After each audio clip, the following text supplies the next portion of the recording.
দর্শক, চট্টগ্রাম অঞ্চলের বন্যা পরিস্থিতি জানাতে কক্সবাজার, চট্টগ্রাম ও বান্দরবন থেকে যুক্ত হচ্ছেন আমাদের সহকর্মী আব্দুর রহমান, এ.কে.এম. নাজিম ও আবুল বাশার নয়ন। শুরুতে চলে যাচ্ছি আব্দুর রহমানের কাছে।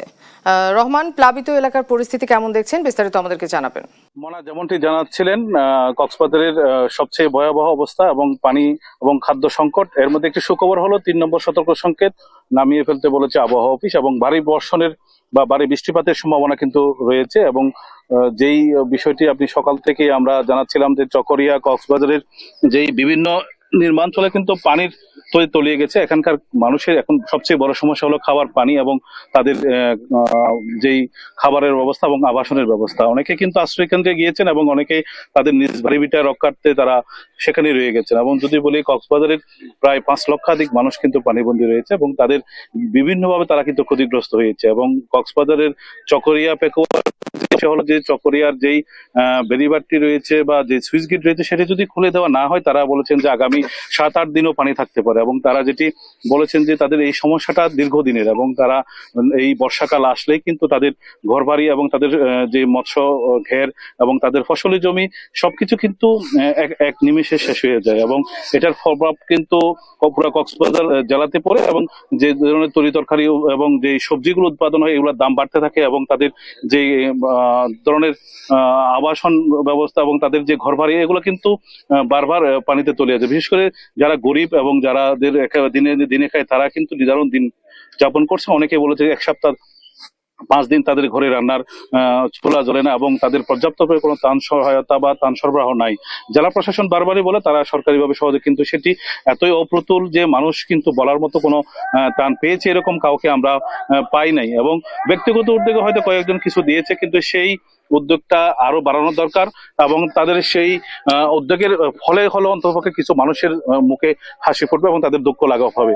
এটাই ছিল কক্সবাজারের চকরিয়া থেকে। সর্বশেষ আমরা যাব চট্টগ্রামে, আমাদের সহকর্মী নাজিম চট্টগ্রামের জলবদ্ধতা এবং পাহাড় ধসের কোনো ঘটনা আছে কিনা এবং সার্বিক পরিস্থিতি আমাদেরকে জানাবেন। জি আব্দুর রহমান, আপনি যেমনটি বলছেন, চট্টগ্রামের পরিস্থিতি আসলে খুবই ভয়াবহ। কারণ চট্টগ্রামের বাঁশখালী, সাতকানিয়া, দোয়াজারি, চন্দনা সেইসব এলাকায় কিন্তু এখনো নির্মাঞ্চলগুলো বিস্তীর্ণ এলাকা খুবই প্লাবিত। এখানকার আমি যে জায়গাটি দাঁড়িয়েছি এটি কিন্তু প্রায় হাঁটুর উপরে পানি, কোমর থেকে কিছুটা নিচে। এখানে কিন্তু বন্যা পরিস্থিতি খুবই ভয়াবহ, কারণ এখানে এখনো হাজারো মানুষ পানিবন্দী।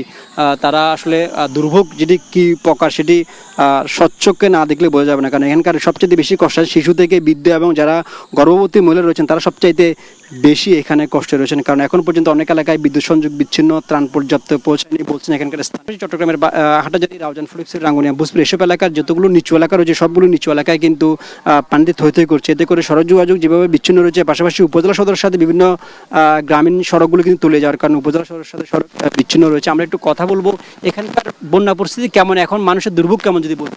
এখন আপনাদের এখানে দেখেন, এখানে সব বাড়িঘর ডুবানো। এখনো পর্যন্ত আজ 7 দিন ধরে আমাদের এখানে এলাকায় কারেন্ট ছিল না, আজকে আসছে আলহামদুলিল্লাহ। আর আমাদের ডেলিভারি রুগী পর্যন্ত যাওয়া যাচ্ছে না। এখানে পানির জন্য আমরা সবাই বন্দি, এখনো কেউ ত্রাণ পৌঁছাতে পারে না এখনো এই পর্যন্ত। আপনি এদিকে দেখলে বুঝতে পারবেন সব বাড়িঘর ডুবানো আছে। আর আপনি এদিকেও দেখেন সব বাড়িঘর ডুবানো, ডেলিভারি রুগী নিতে পারতেছে না। এখানেও কেউ এখনো সাহায্য সহযোগিতা করে নাই, এখনো টান এখানে পৌঁছে নাই আমাদের এলাকায়।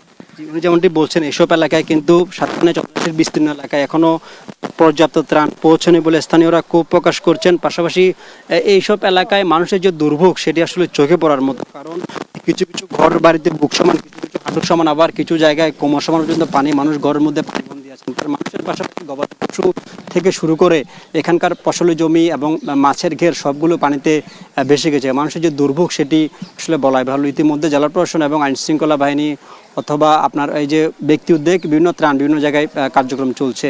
আমরা এখন চলে যাব বান্দরবানে, সেখানে রয়েছেন আমাদের সহকর্মী আবুল বাশার নয়ন, তিনি জানাবেন সেখানকার বিস্তারিত। নয়ন। জি আসলে ধন্যবাদ।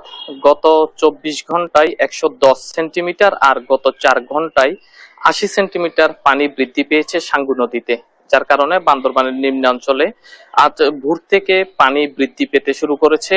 আমরা যদি বলি 2023 সালে বান্দরবানে যে স্মরণীয় বন্যা হয়েছে, সেই বন্যার অনেকটা কাছাকাছি অবস্থানে চলে এসেছে। আমি এখন নিম্ন এলাকার বিভিন্ন ভবনগুলো কিন্তু এখন 1 থেকে 2 তলার কাছাকাছি পর্যন্ত পানিতে আসলে বন্দী হয়ে পড়েছে।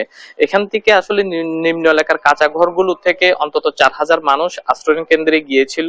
প্রশাসন প্রশাসনের ডাকে সাড়া দিয়ে কিন্তু উঁচু ভবনগুলোতে যারা আসলে থেকে গিয়েছে তারা বিশেষ করে গতকাল রাত থেকে বন্দী হয়ে রয়েছে, তারা ঘর থেকে বের হতে পারছেন না, কেননা তাদের 1 থেকে 2 তলা পর্যন্ত পানির নিচে রয়েছে।